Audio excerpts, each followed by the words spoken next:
Halo, gimana? Mau dimulai sekarang?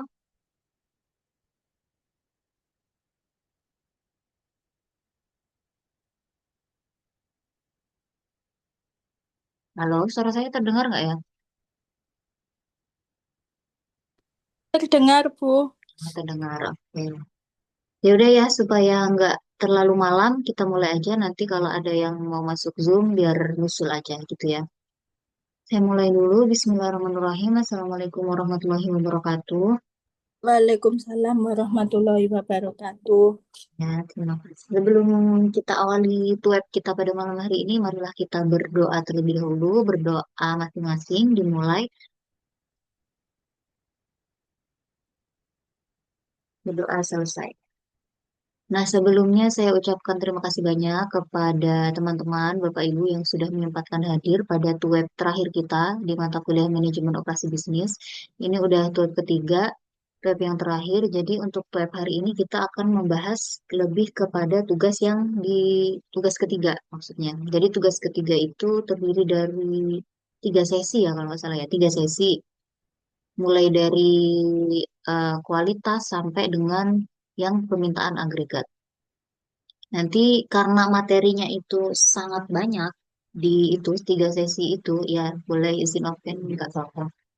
Karena materinya sangat banyak jadi nggak mungkin kalau saya baca semua PPT-nya saya jelasin semua PPT-nya satu-satu nggak mungkin waktunya nggak akan cukup. Jadi hari ini kita bakal fokus ke pembahasan tugas aja. Jadi tetap dibahas materinya sedikit, tapi yang hanya berkaitan dengan pengerjaan tugas supaya memudahkan dalam pengerjaan tugasnya. Gitu ya. Saya share screen dulu.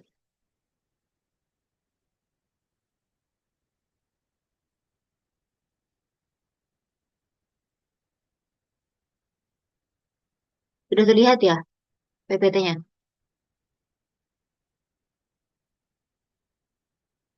Apakah sudah terlihat PPT-nya?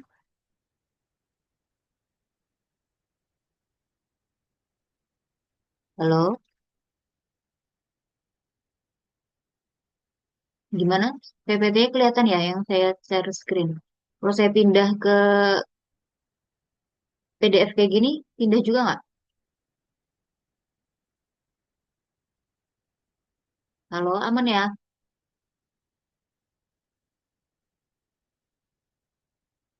Gimana? Ini kalau nggak dijawab, saya nggak lanjut-lanjut ini. Halo, mana suaranya? Terlihat, Bu. Kelihatan ya. Kalau saya pindah ke PDF, pindah juga kan ya? Takut salah setting saya. Udah ya, aman ya? Ya udah, saya mulai ya. Jadi kita lihat dulu dari instruksi tugasnya. Kan di sini ada instruksi tugas nih. Tugasnya lumayan banyak yang tugas ketiga ini. Jadi kita lihat dulu tiap-tiap komponennya, baru nanti kita lihat di materinya kira-kira pengerjaannya itu yang sesuai seperti apa gitu. Kalau sesuai dengan materi pengayaan yang ada. Nah, ini kan ada beberapa komponen tugas. Komponen tugas yang pertama tentang perencanaan dan pengendalian kualitas. Nah, di situ di tugas yang komponen perencanaan dan pengendalian kualitas itu ada tiga yang harus dikerjakan. Berarti harus yang pertama menentukan standar kualitas dulu, habis itu menentukan metode pengendaliannya dan menjelaskan bagaimana kualitas dijaga. Berarti kan tiga itu kan. Nah, sekarang kita lihat di materinya. Kira-kira kalau mau menentukan standar kualitas itu caranya seperti apa gitu ya. Oke, kita masuk ke kualitas. Nah, kenapa kemudian di manajemen operasi bisnis ini penting untuk mengatur atau menjaga kualitas gitu. Nah, kalau dari sisi definisi sendiri, kualitas itu merupakan sejauh mana suatu produk atau jasa maupun itu proses atau sistem memenuhi atau melampaui harapan serta kebutuhan. Jadi kan kalau kita punya bisnis, pasti kita punya standar kan. Kira-kira kalau kita mau membuat produk atau menyediakan suatu jasa, kira-kira yang kita mau tuh seperti apa? Nah, itu namanya kualitas. Nah, penting buat kita menentukan standar kualitas dari produk atau jasa kita. Nah, yang ditentukan itu apanya? Nah, ini kualitas itu tidak hanya menekankan pada kesesuaian spesifikasi teknis, tetapi juga pada kepuasan pelanggan, keandalan, dan perbaikan berkelanjutan. Dengan kata lain, kualitas mencakup standar, performa, dan persepsi pelanggan secara keseluruhan. Jadi kan nanti berarti kan Bapak Ibu teman-teman semua ini tugasnya adalah dari produk kemarin yang sudah dirancang itu adalah menentukan standarnya. Nah, cara nentuin standarnya gimana? Oh ya berarti dilihat dari sisi kesesuaiannya, misal dari spesifikasi, oh barangnya beratnya segini, mungkin rasanya seperti ini, warnanya seperti ini, dan lain sebagainya. Itu dari spesifikasi dulu. Nah, setelah itu baru pertimbangkan juga poin-poin yang berkaitan dengan kepuasan pelanggan, keandalan, perbaikan, dan lain sebagainya. Nah, semua standar itu ya tergantung dari penyusunnya, tergantung dari produknya. Terus, kenapa kok kita harus menentukan standar atau kita harus mempertimbangkan kualitas? Karena dia berkaitan dengan reputasi perusahaan. Satu, berarti kan kalau standarnya bagus, terus kita bisa menjaga standar itu dengan baik, maka kepercayaan pelanggan akan meningkat. Terus keandalan produk, mengurangi biaya garansi dan retur. Ini nanti bisa dibaca sendiri ya. Ini kayak saya cuma menunjukkan petanya aja, peta materinya aja. Karena kalau di semua nggak mungkin cukup waktunya. Terus yang ketiga adalah keterlibatan global, berarti kunci bersaing di pasar internasional. Nah, untuk menentukan si standar kualitas tadi, pertama itu kita bisa lihat dulu dari beberapa poin ini. Sebenarnya pendekatan lain pun bisa, cuma di sini di materi ada disediakan. Ada pendekatan yang namanya Malcolm Baldrige ya dari si Malcolm ini, dia menyebutkan bahwa ketika kita mau menentukan kriteria atau standar dari produk ataupun jasa, kita bisa menentukan dari beberapa poin. Yang pertama leadership. Berarti ya dilihat dulu dari produknya teman-teman ini.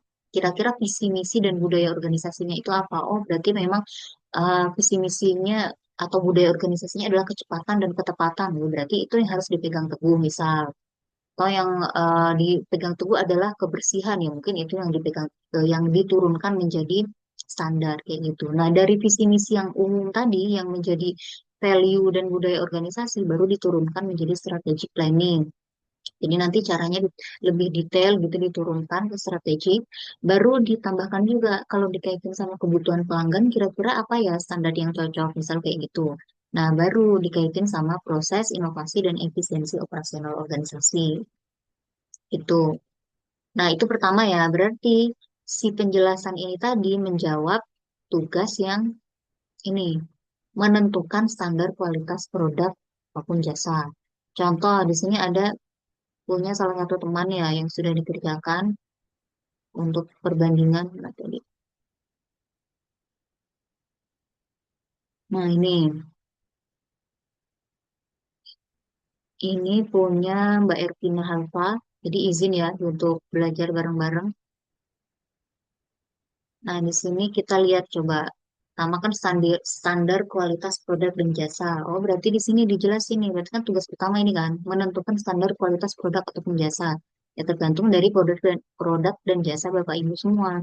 Kalau di sini Mbak Ervina menjelaskan bahwa standar yang dia utamakan, mungkin berdasarkan value organisasinya dan lain sebagainya, itu adalah standar produk dari sisi makanan dan layanan pengiriman. Ya mungkin berarti di produknya mungkin lebih higienis atau apa mungkin ini harusnya bisa lebih detail ya standar produk makanan yang apa gimana atau apa gitulah terus ini standar layanan pengiriman berarti fokus utamanya dia adalah di produk dan layanan pengiriman. Nah dari situ dirinciin dari dua fokus utama ini berarti apanya atau standarnya itu gimana yang berkaitan dengan produk dan berkaitan dengan layanan pengiriman. Oh ini makanannya harus aman, harus ada gizinya, harus ada rasa yang enak, tampilannya harus menarik. Berarti itu standar yang dibuat oleh Mbak Ervina. Terus masuk ke sini kualitas dari jasa pengirimannya. Oh, pengirimannya harus gimana? Ya tentuin aja standarnya. Tergantung dari jenis produk dan value perusahaan kita. Itu ya, pertama berarti kayak gitu cara ngerjainnya. Nah, lanjut. Setelah kita menentukan standarnya, berarti kita lihat dulu ruang lingkup pengendalian kualitas. Di sini tugas selanjutnya adalah merancang metode pengendalian kualitas. Berarti nanti metode yang dirancang itu mencakup apa saja. Nah, cakupan metode itu ada ini, 3 poin utama ini. Berarti tergantung pada ruang lingkup pengendalian kualitasnya. Berarti nanti pengendalian kualitasnya yang pertama apa yang dikendalikan? Tentang mutu bahan baku. ya bahan bakunya itu supaya terstandar dan bagus itu harus kayak gimana? Apakah harus usianya mungkin 5 hari atau mungkin harus langsung dipetik kemudian langsung diolah dan lain sebagainya. Berarti itu harus dijelasin. Terus pengendalian mutu dalam proses produksi. Oh, misal kalau udah bahannya bagus, produksinya gimana standarnya? Apakah memang harus 1 hari jadi atau mungkin bisa hari dan lain sebagainya? Itu nanti dijelasin di poin ini. Baru pengendalian mutu produk akhir.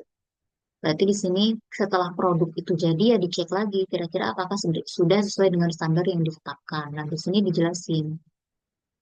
Berarti itu untuk menjawab tugas komponen yang poin kedua, rancang metode pengendalian kualitas. Contoh pengerjaannya gimana? Kita lihat. Hmm. Ini metode pengendalian kualitas di produknya. Berarti pemeriksaan bahan baku. Ini berarti di tahap bahan bakunya. Terus yang kedua di tahap prosesnya. Terus di tahap produk akhirnya. Jelasin aja sesuai dengan konteks produknya masing-masing. Nah, terus yang poin ketiga ini tuh deskriptifnya aja, deskriptif dari strategi standar tadi, yang standarnya sama metode pengendalian kualitasnya ini kayak diceritain aja dari poin-poin yang sudah disebutkan sebelumnya. Udah ya, berarti itu cara mengerjakan. Nah, untuk supaya kita lebih lengkap lagi cara pengerjaannya, bisa dibaca referensi-referensinya kayak di yang di TQM, Total Quality Management, alat-alatnya, pendekatan-pendekatannya. Nah, ini bisa dilihat di sini. Ini udah saya cut-cut ya PPT-nya. Nanti bisa dilihat PPT yang udah lengkap tuh yang di apa e-learning itu dibaca semua. Nanti yang bisa digunakan tuh yang pendekatan-pendekatan ini. Kira-kira mana yang kiranya sesuai dengan produk atau jasa dari teman-teman. Itu ya, itu berkaitan dengan tugas yang komponen satu perencanaan dan pengendalian kualitas. Sampai situ dulu ada yang ditanyain. Tugas pertama yang perencanaan dan pengendalian kualitas. Jadi pertama bikin standar, habis itu metode mulai dari bahan baku, proses, dan juga barang jadi, baru penjelasan. Nggak ada ya? Jadi nggak ada, kita lanjut ke komponen tugas yang kedua. Komponen tugas yang kedua yaitu kita diminta untuk membuat manajemen atau merancang manajemen supply chain dan juga persediaan. Apa aja yang disuruh? Oh, pertama, kita disuruh mengidentifikasi komponen rantai pasok, terus menentukan strategi dan membuat diagram alur. Nah, kita lihat dulu materinya. Di di persediaan dulu ya, mulai dari persediaan. Kan di sini ada poin kedua, tugasnya adalah menentukan strategi pengelolaan persediaan. Maksudnya gimana cara mengelola persediaan? Nah, di materi pengayaan, kita lihat dulu apa itu pengendalian persediaan atau pengelolaan persediaan. Nah, kalau kita menjalankan sebuah bisnis, baik itu yang bentuknya produk ataupun jasa, itu kan ada yang namanya persediaan pasti kan. Nggak mungkin misal, ya mungkin kecuali yang sifatnya pesanan ya, mungkin kita nggak punya apapun terus pesan dulu. Tapi untuk memudahkan atau efisiensi, pasti biasanya itu ada persediaan. Kalau kita sudah tahu gitu kira-kira permintaan dari produk dan jasa kita seberapa. Nah, berarti persediaan itu apa? Ya barang, ya kan kalau mungkin jasa ya, jasa pun kan pasti butuh barang kan. Untuk melakukan sesuatu jasa pasti butuh namanya barang juga. Jadi ada barang yang disimpan oleh suatu organisasi untuk memenuhi permintaan yang dapat diantisipasi atau diperkirakan. Ya apa, bisa bahan mentah, bahan-bahan setengah jadi, yang udah jadi, ya terserah, atau peralatan, komponen, dan lain sebagainya. Pokoknya yang dia disimpan dalam suatu organisasi buat jaga-jaga kalau ada yang beli atau ada permintaan, itu namanya berarti persediaan. Nah, kenapa kok kemudian persediaan ini harus dikelola? Ya, karena kalau kita nggak punya persediaan sama sekali, ketika ada permintaan masuk, kita nggak bisa menerima permintaan itu. Kan berarti kita sudah menyia-nyiakan peluang yang ada kan. Tapi kalau kita terlalu banyak melakukan persediaan atau menyimpan barang atau peralatan tadi, itu bisa jadi meningkatkan biaya dari persediaan atau biaya operasional kita bakal meningkat. Jadi di situ di satu sisi kalau kita nggak nyimpen kita bakal kelabakan kalau ada permintaan, tapi kalau kita nyimpen dan kita pengelolaannya tidak tepat, bisa jadi itu menambah biaya. Makanya perlu untuk dianalisis supaya kita bisa tahu, oh titik mana sih kiranya yang bisa paling efisien, kita juga nyimpen, tapi nyimpennya nggak terlalu banyak dan sesuai dengan perkiraan yang tepat gitu. Caranya gimana? Ini ada tentang biaya penyimpanan. Bisa dihitung dari persentase per unit barang kalau di sini. Atau kita langsung aja ke contohnya. Ini ada satu model, ini saya jelasin yang paling sederhana aja yang ada di materi ya. Ini ada salah satu model atau pendekatan yang namanya model economic order of quantity. Kalau dari pendekatan ini, berarti kita nyediainnya atau mau melakukan persediaannya kayak gimana? Berarti kita memesan dengan jumlah yang sama ketika persediaan mencapai tingkat tertentu. Oh, berarti kita tentuin kira-kira kalau persediaannya udah di titik X, kita akan melakukan pemesanan gitu. Ini di model ini.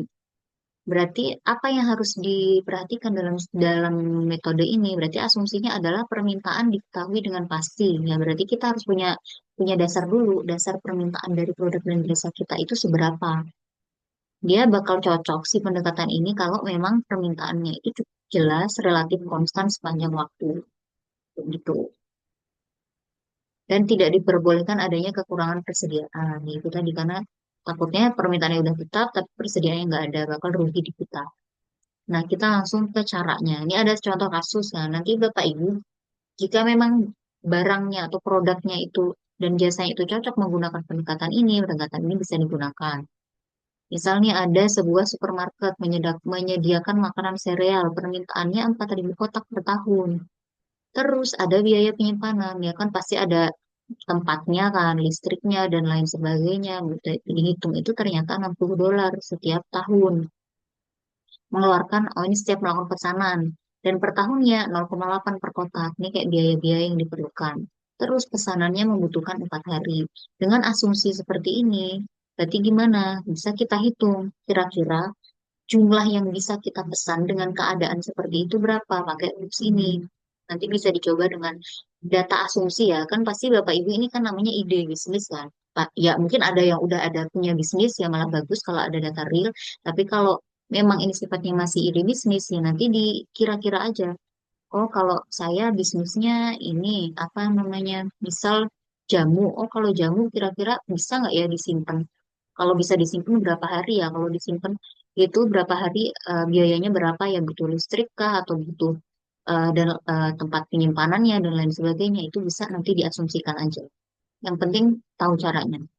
Ini kan kita di sini belajar supaya tahu caranya aja. Berarti nanti dihitung ketemulah 775. Berarti dengan pesan segini, total biaya yang harus kita sediakan adalah $619 per tahun. Misal dalam konteks kasus ini. Terus kita juga bisa nentuin reorder point-nya. Reorder point itu adalah titik di mana ketika kita mencapai titik itu di persediaan kita, kita harus udah mulai order lagi gitu. Misal kalau di titik ini berarti kalau udah sisa 44 unit, misal tadi bahan baku jamunya sisa 4 kilo, misalnya oh berarti itu kita udah mulai harus order lagi bahan jamunya. Karena dengan asumsi akan ada permintaan lanjutan dari produk kita. Ini yang kaitannya dengan tugas pengendalian persediaan. Nah, di tugas ini, kita lihat persediaan, kita lihat contohnya dulu. Ini punya Mbak Elvira, Elvina. Elvina, itu dia, kita lihat yang poin kedua, strategi pengelolaan persediaan. Seperti ini pun boleh, kan ini nggak sesuai dengan di PPT tadi kan. Seperti ini kan ini masih umum kan tapi kayak deskriptif kan. Seperti ini pun boleh, tapi akan lebih bagus lagi kalau ditambah dengan analisis perhitungan seperti yang ada di PPT tadi. Ini kan secara umum, oh untuk mengelola persediaan berarti memilih pemasok yang handal, menentukan jumlah order ini kan sama kayak tadi sebenarnya kita order berapa di titik berapa. Ini kan sebenarnya pembahasannya sama kayak di PPT, cuman ini penjelasan secara deskriptif aja. Akan lebih bagus lagi kalau si deskriptif ini nanti ditambahkan dengan ininya tadi, perhitungannya tadi. Kira-kira di titik berapa sih bisnis saya itu harus pesan barang atau berapa banyak sih harus dipesan dan biaya berapa sih yang harus saya siapkan untuk menyimpan persediaan yang ada. Gitu ya. Itu untuk komponen yang pertama tentang persediaan. Terus yang supply chain. Nah, supply chain ini apa? Supply chain itu kan kalau kita lihat supply itu kan penawaran. Chain itu kan rantai ya, berarti dia rantai atau rantai proses yang dia berkaitan dengan penawaran suatu barang ya. Berarti kalau perusahaan itu mau menawarkan suatu barang, apa aja sih rantai yang harus dilalui sampai si barang atau jasa ini sampai kepada pelanggan. Nah, berarti yang ada di situ apa aja? Ya, berarti jaringan perusahaan-perusahaan. Si perusahaan-perusahaan atau organisasi ini saling berkaitan, saling bekerja sama untuk menciptakan dan menghantarkan suatu produk ke tangan pemakai akhir atau pelanggan. Nah, di dalam supply chain ini atau rantai pasokan, rantai penawaran ini tadi, ada yang dia upstream supply atau dia hulu, ada yang downstream supply atau hilir. Maksudnya apa? Hulu itu adalah kegiatan yang dia di belakang proses sebelum barang itu jadi. Jadi sebelum produk atau jasa itu jadi, ke belakang itu ada yang namanya hulu. Yang mulai dari kita beli bahan baku, dari bahan baku dikirim ke kita dan lain sebagainya, sampai sampai ada di perusahaan kita itu namanya hulu. Nah, dari perusahaan kita sampai ke pelanggan itu namanya hilir. Berarti ke distributor, ke retailer, terus kemudian mungkin ada reseller, ada apa dan lain sebagainya. Ininya salurannya. Nah, itu namanya hilir, bagian dari supply chain. Ini penjelasannya. Berarti kalau dari hulu ke hilir, pertama ada supplier, berarti ini yang mensuplai bahan baku kita. Manufaktur itu kita berarti. Manufaktur itu adalah orang yang memproduksinya, baik dia barang ataupun jasa. Nah, dari kita udah jadi, kita kasih ke distributor. Distributor dikasih lagi ke retailer atau toko baru dia sampai ke konsumen. Jadi yang namanya hulu itu dari supplier ke manufaktur, yang hilir dari manufacturer ke konsumen. Tuh. Terus yang harus dikelola apa kan berarti tadi ada rantai pasokannya kan dari hulu ke hilir. Nah, yang dia bergerak dari hulu ke hilir itu apa? Berarti ada barang. Barangnya bergerak dari hulu ke hilir. Ada uang ya kan berarti uang itu adalah imbal balik dari jasa dan produk yang kita berikan. Berarti ada aliran uangnya di situ dan juga ada aliran informasi ya baik itu informasi tentang barang, tentang ya bisnisnya dan lain sebagainya. Informasinya itu bergerak dari hulu ke hilir. Ya, ketiga komponen ini harus dikelola dalam manajemen operasi. Nah, berarti di tugas yang ketiga ini kan di sini ada pertama identifikasi komponen rantai pasok supplier. Berarti teman-teman, Bapak Ibu semua diminta untuk mengidentifikasi dari bisnis Bapak Ibu itu siapa saja sih suppliernya, terus siapa saja distributornya, terus kira-kira ada retailernya nggak, dan selain sebagainya itu semakin detail semakin bagus. Ini contoh di sini kan. Ini contoh ada perusahaan biskuit. Nah, di perusahaan biskuit itu rantai rantai pasokannya seperti apa? Pertama, dari supplier dulu. Ini yang nomor satu, dua, tiga, empat. Dia ini di sini supplier. Jadi nanti Bapak Ibu bisa bikin gambar kayak gini. Nanti di atasnya misal di atas angka satu ini dikasih kata-kata supplier gitu. Oh, supplier kalau mau bikin biskuit atau memproduksi biskuit, apa yang harus diperlukan? Oh, supplier gandum, supplier tebu, supplier garam, supplier aluminium, sampai nomor 5. Oh, nomor 5 ini, oh ini gandum ke tebu. Oh, kalau dia berarti ini lebih detail ya. Berarti 1 sampai 4 itu dia supplier dari petaninya atau penghasilnya. Dari petani itu diolah ke pabriknya. Di sini 1 ke 5, 1 ke 5 berarti pabrik tepung terigu, terigu, gandum jadi tepung terigu, tebu jadi gula dan lain sebagainya. Berarti ini memang rantai pasokannya dibikin detail.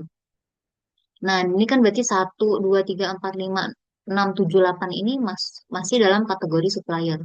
Nah, dari supplier dia ke manufacturer ke 9.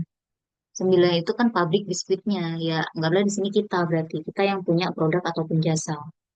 Nah, berat terus dari kita kemana ke distributor? Oh, misal distributornya ada 3 atau misal distributornya ada 4 ya udah di sini berarti tinggal kasih panah 1, 2 atau 4 dan sebagainya.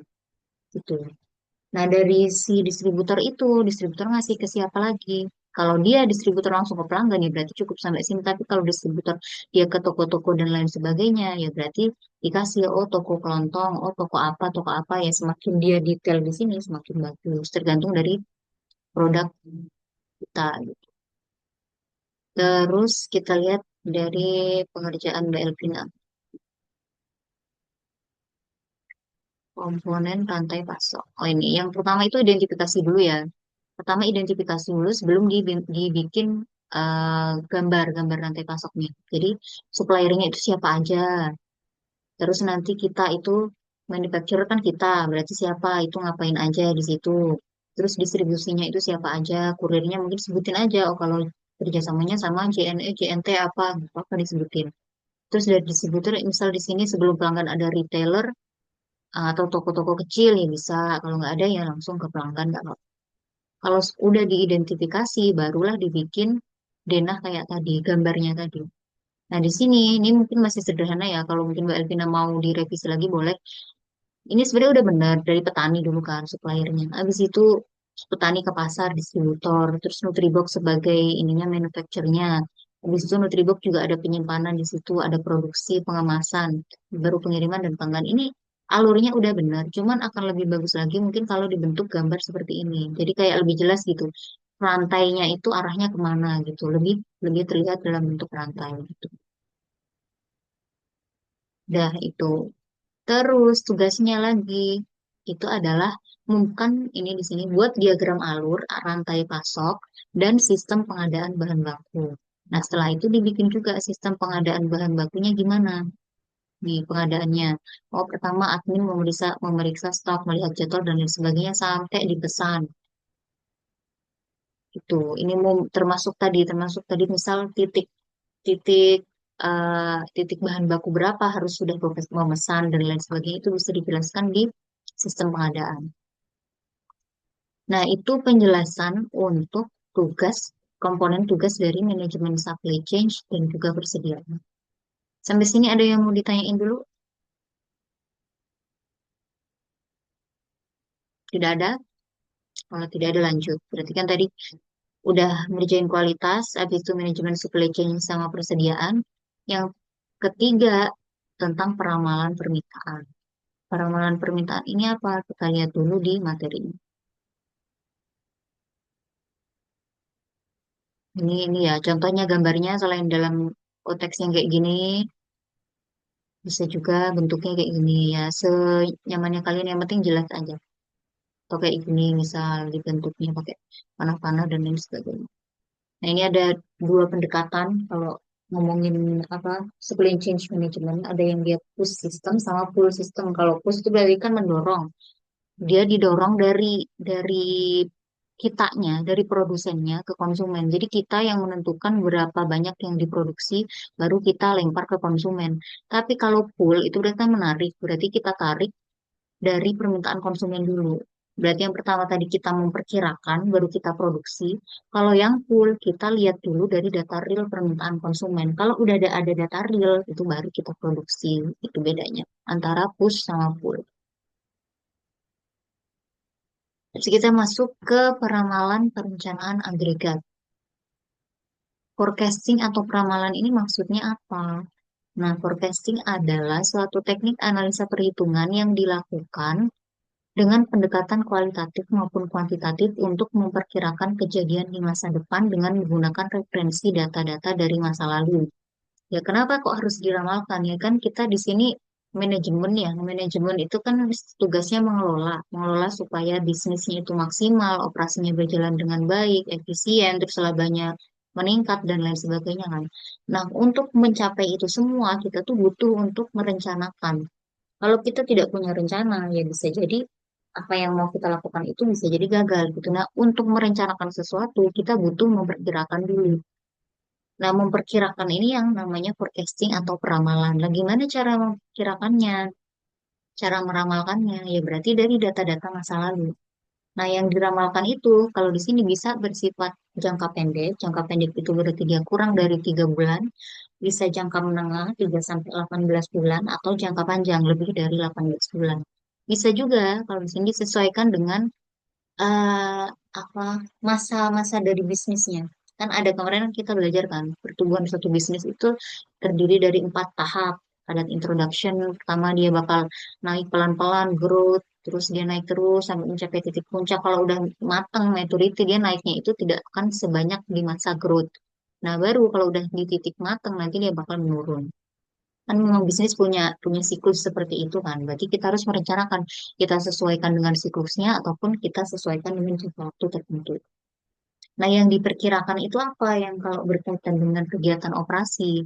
Yang pertama itu ada economic forecasting. Economic forecasting itu bisa kayak, oh, kira-kira keadaan ekonomi di masa mendatang tuh gimana ya? Ekonominya bagus atau enggak ya? Nanti ngaruh enggak ke barang kita? Kita lihat dulu keadaan ekonomi secara umum. Misal di Indonesia tahun depan nih perkiraannya gimana? Kebijakan pemerintah seperti apa, suku bunga seperti apa, dan lain sebagainya. Terus teknologi, lihat perkembangan teknologi ke depan itu seperti apa. Terus yang ketiga bisa kita ramalkan permintaan. Permintaan ke depan itu terhadap barang kita seperti apa. Gitu. Nah, yang kita bahas di sini, di mata kuliah ini, lebih kepada ke demand forecasting. Berarti karena kita mau menentukan proses produksi yang paling baik, ya kita harus memperkirakan dulu kira-kira permintaannya seberapa sih supaya produksi kita juga sesuai dengan permintaan. Nah, cara meramalkan permintaan ini, datanya dari mana? Datanya bisa jadi dari data kita tahun lalu. Misal kita udah berjalan 1 tahun nih. Oh, ternyata dari 1 tahun itu bulan pertama permintaan barang kita itu misal 50. 50 itu mungkin karena masih awal, masih sedikit yang minta. Tahun kedua meningkat 60, 70 dan lain sebagainya. Oh, ternyata di bulan ke-6 ada tiba-tiba produk kita viral gitu dari konten media sosial misal. Terus dia meningkat jadi 100 misal. Maksudnya peningkatannya signifikan gitu ya. Itu bisa kita jadikan data. Oh, berarti atau mungkin musiman. Ternyata bulan ke-6 itu ada musim lebaran, misal barang kita naik permintaannya. Yaitu bisa kita jadikan dasar untuk memperkirakan permintaan di masa yang akan datang. Oh, berarti di tahun depan itu saat bulan Ramadan pas mau lebaran kira-kira bakal naik nih karena tahun kemarin juga seperti itu. Bisa jadi kayak gitu. Nah, bisa kita cari data secara kualitatif, bisa kita cari data secara kuantitatif. Secara kualitatifnya gimana? Kualitatif itu kan data yang bukan berupa angka kan. Berarti dia bisa pertama dari atau executive opinion. Maksudnya gimana ya? Berarti dari pemimpin perusahaan aja. Ini kan perusahaan punya pemimpin kan CEO lah atau direktur direksinya lah yang pokoknya yang orang-orang penting di perusahaan lah. Nah, orang-orang penting di perusahaan ini kan kemungkinan besar sudah punya pengalaman yang banyak nih tentang bisnisnya. Berarti kita tanya ke beliau-beliaunya kira-kira prediksi ke depan seperti apa, nanti produk kita prospeknya gimana, itu bisa dari situ. Terus DLP method. Kalau DLP method ini dia lebih kepada eh, pendapat para ahli. Misal kita ngundang para ahli, ahli di bidang apa ya? Di bidang kosmetik, misal skincare. Skincare gitu ke depan kira-kira trennya apa? Oh, bahannya yang dari tanaman atau bahannya yang dari bunga dan lain sebagainya. Mungkin kan para ahli itu sudah punya riset-riset masing-masing kan. Nah, para ahli ini dikumpulkan. Nanti para ahli ini diminta pendapatnya sampai menentukan satu kesimpulan tentang permintaan barang kita. Itu namanya Delphi Method. Terus kalau consumer market survey ya kita bikin kuesioner, kita kasih ke pelanggan, kita wawancara orang dan lain sebagainya, kita tanya-tanya bagaimana pendapatnya tentang produk kita, kira-kira mau tetap mau beli nggak atau gimana. Nah, dari jawaban-jawaban itu kita perkirakan permintaannya. Salesperson ya berarti orang yang jualan produk kita mungkin dia tahu lapangan, kita tanya ke dia kira-kira prospek ke depan gimana gitu. Nah, dari data-data itu, kita bisa modelkan ke dalam kuantitatif. Dimodelkannya gimana? Ada pendekatannya yang time series, ada yang asosiatif, yang naif, inilah moving average, exponential smoothing, linear regression. Linear regression itu yang ya mirip-mirip statistik gitu lah. Yang dia kita pakai rumus, bisa pakai Excel, ini bisa juga pakai SPSS. Jadi nanti kita punya data, data kita itu kita masukkan ke dalam alat penghitung dengan rumus tertentu, nanti dia bisa menunjukkan suatu fungsi di mana ketika variabel variabel misal kita mau perkirakan selera, kemudian tren pendapatan, ketika variabel-variabel ini berubah, ngaruhnya ke permintaan seberapa banyak. Nah, itu nanti bisa dimodelkan ke dalam angka-angka. Itu caranya. Nah, untuk tugas kita kan ini tugasnya yang kita pilih aja metode yang kiranya paling sederhana. Yang penting kita paham konteksnya. Misal di sini ada beberapa pendekatan nih. Ada kuantitatif yang sifatnya time series naif approach. Berarti dia pendekatannya naif aja ya udah, nggak usah pusing-pusing. Yang ada aja. Berarti kalau permintaan demand of XYZ Januari 70, ya berarti Februari ya 70 aja, anggap aja sama gitu. Dia nggak muluk-muluk gitu. Itu namanya naif approach. Nah, kalau nanti dalam pengerjaan tugas mau pakai pendekatan ini ya nggak apa-apa, tapi harus ada asumsinya. Kenapa kok pakainya naif approach? Terus yang kedua bisa pakai moving average. Moving average itu dia rata-rata bergerak, rata-rata bergerak sederhana. Jadi yang dirata-ratain apa ya data di masa lalu, tapi dia bergerak terus. Misal kalau kita mau melihat data permintaan bulan 5 ya kita lihat rata-rata bulan 4, 3, dan 2. Kalau kita mau lihat bulan 6 kita rata-ratain bulan 5, 4, 3. Jadi semakin maju, si rata-ratanya itu semakin bergerak. Gitu. Itu namanya moving average. Nah, digunakannya ketika apa? Nanti bisa di sini. Ini kan ada yang sifatnya kalau data stasioner, kalau datanya stabil, kalau kiranya data sekalian dari produk itu stabil, kok asumsinya itu barangnya itu bakal stabil permintaannya, ya udah pakai aja moving average atau naik kayak gitu. Terus kalau datanya sifatnya tren itu kan berarti naik tuh, berarti dia si data ini cenderung akan mengalami kenaikan. Nah, kalau sifatnya kayak gini, bergerak naik atau turun nih pada jangka panjang. Jadi ada kayak trennya gitu loh, ada arah pola tertentunya dari permintaan. Itu bisa pakai moving average atau simple regression gitu. Berarti yang sederhana ya pakai aja moving average. Nanti maksudnya membuat peramalan dan juga asumsi itu. Berarti kalian Bapak Ibu teman-teman itu pilih teknik peramalan mana yang paling sesuai, kemudian diramalkan dan kasih asumsi. Kenapa kok peramalan itu yang dibuat? Oh, karena produknya begini. Oh, karena sifatnya begini, begini, begini. Itu yang dimaksud. Ini contoh dari moving average. Misal SMA, simple moving average minggu 46 tambah 56 tambah 5 bagi 3. Kalau dia minggu keempat, ya berarti tinggal bergerak aja gitu. Simple ini paling simple. Itu contohnya.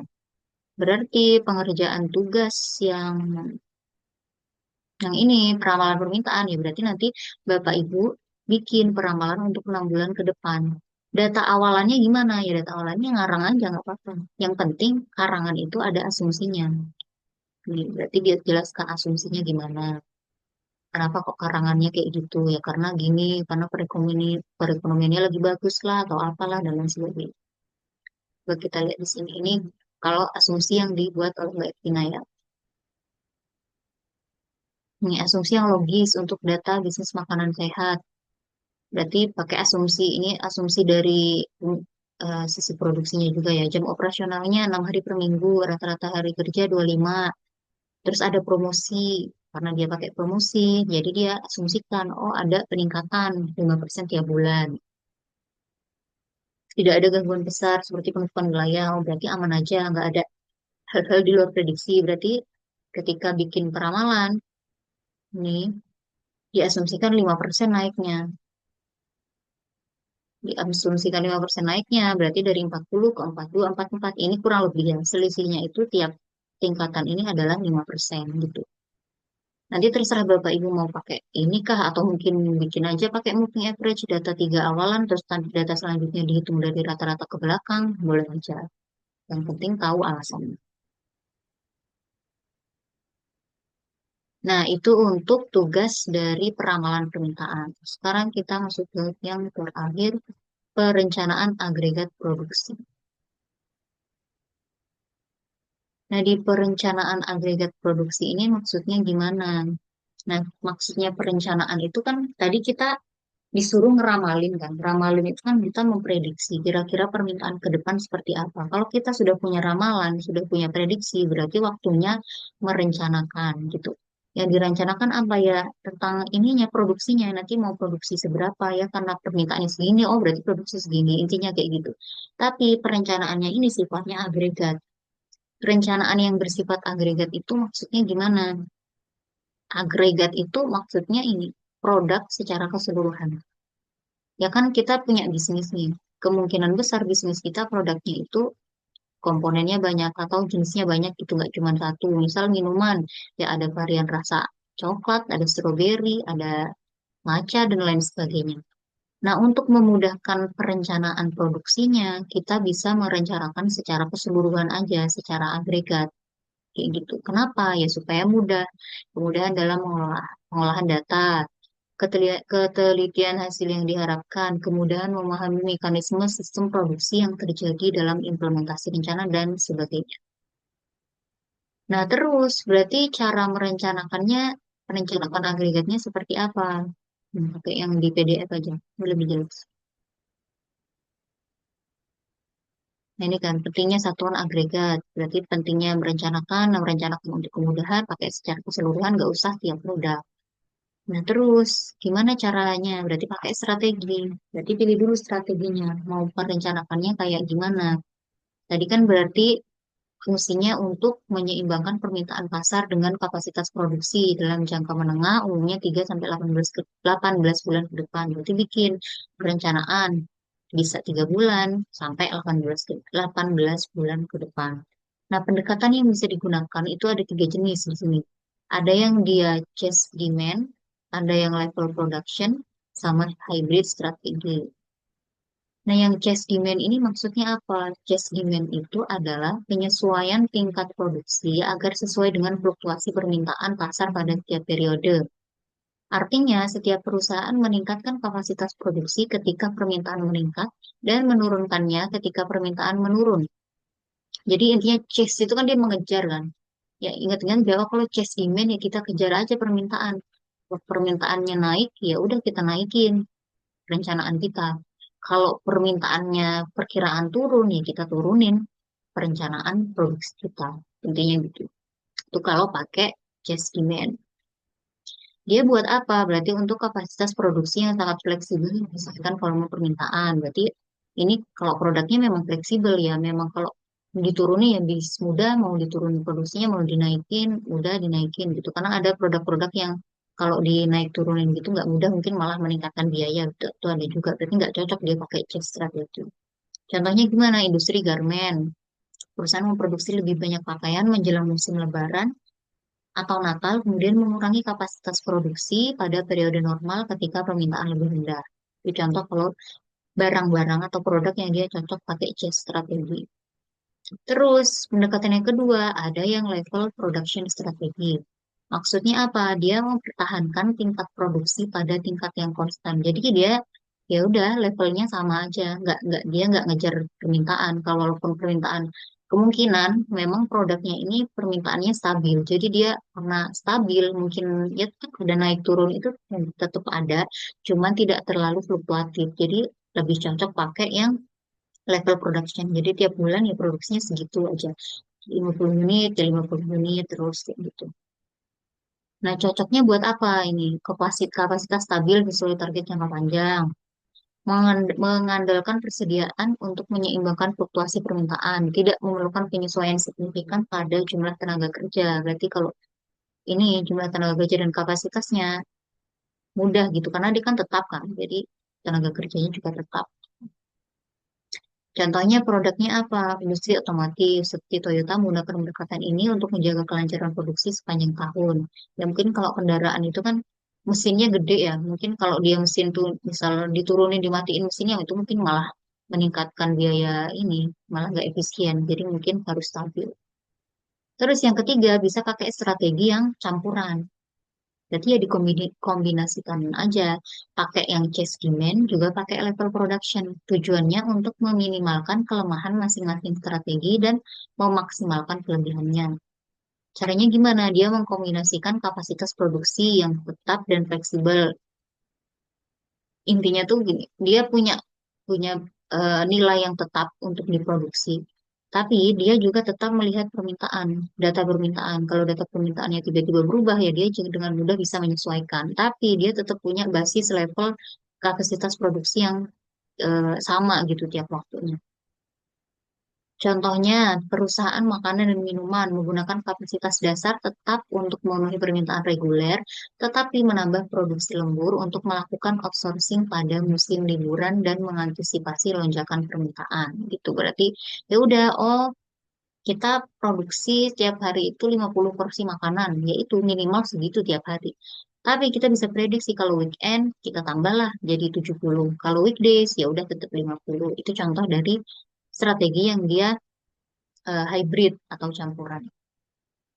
Nah, cara metodenya bisa pakai grafis, bisa pakai transportasi. Ini bisa dibaca sendiri aja. Pokoknya kalau yang grafis pakai grafik-grafik gambar gitu. Kalau yang transportation pakai tabel-tabel. Nah, terus tugasnya adalah berarti kan membuat rencana agregat. Yang ditentukan apa? Tentukan strategi. Berarti nanti teman-teman tentuin mau pakai yang chase, mau pakai yang level, atau mau yang hybrid. Itu nanti ditulis di tugasnya. Jadi yang cocok untuk produk dan jasa yang Bapak Ibu punya, itu dia pakai yang mana yang cocok. Nah, setelah itu baru bikin tabel. Bikin tabel rencana produksi bulanan dan analisa kapasitas. Contohnya, ini misal di sini ya, ini kan asumsinya pakai case ya kalau nggak salah lihat sudah. Asumsi. Mau di sini dulu. Ini pakainya chase. Berarti chase itu kan dia menyesuaikan dengan permintaan. Menyesuaikan dengan permintaan. Nah, tabelnya bisa kayak gini. Oh, berarti perkiraan permintaan dengan metode boleh pakai naik, moving average, dan lain sebagainya. Ini dari hasil perkiraan kita tadi di sini. Perkiraan permintaan. Permintaan per hari. Ini per tahun ya. Ini per hari. Di situ rencana produksinya berapa? Kan tadi kita udah ngitung tuh di apa? Oh, tadi yang persediaan. Berarti kita tentuin tingkat rencana produksinya berapa. Kalau pakai CES berarti kan ngikutin ya. Berarti dia si rencana produksi ini ngikutin dari perkiraan permintaan. Kalau perkiraan permintaannya naik, rencana produksinya juga naik. Kalau perkiraan permintaannya turun, ya ininya juga turun.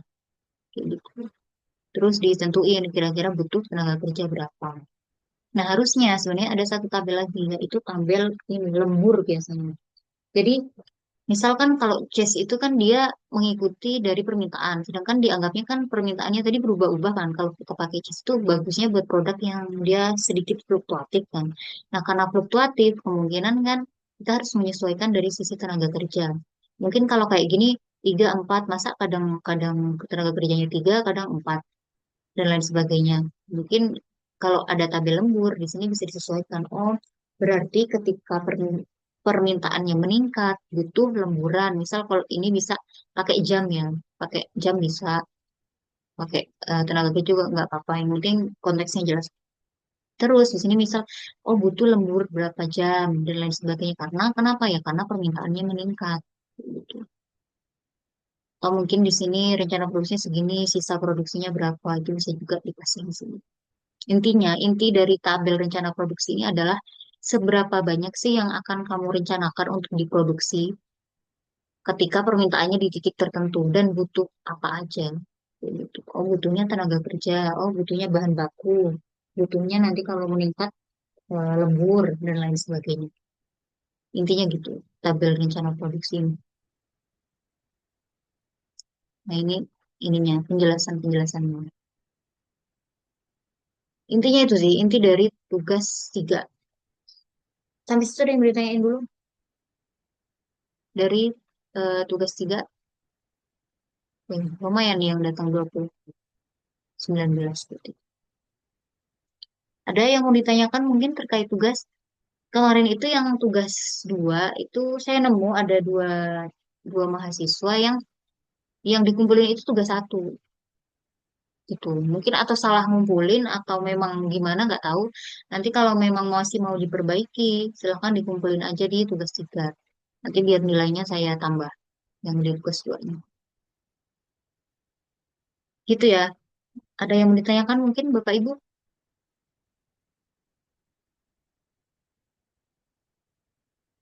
Tidak ada? Kalau tidak ada, saya akhiri untuk sesi web kita hari ini.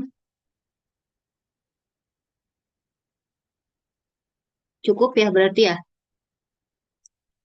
Gimana? Cukup, Ibu. Oh, ya. Cukup, kalau sudah cukup, terima kasih banyak semuanya. Ini karena sesi web terakhir, berarti Zoom terakhir. Saya mohon maaf atas segala kekurangan dalam penjelasan, penilaian, dan lain sebagainya. Jika ada kritik saran, boleh disampaikan. Ya, terima kasih banyak juga atas sudah menyempatkan hadir di web malam hari ini. Semoga lancar perkuliahannya, semoga tugasnya juga bisa dikerjakan dengan baik. Sekian dari saya. Wassalamualaikum warahmatullahi wabarakatuh. Waalaikumsalam. Waalaikumsalam warahmatullahi Ya, wabarakatuh. terima kasih semua. Makasih juga Ibu. Ya. Makasih juga, Bu.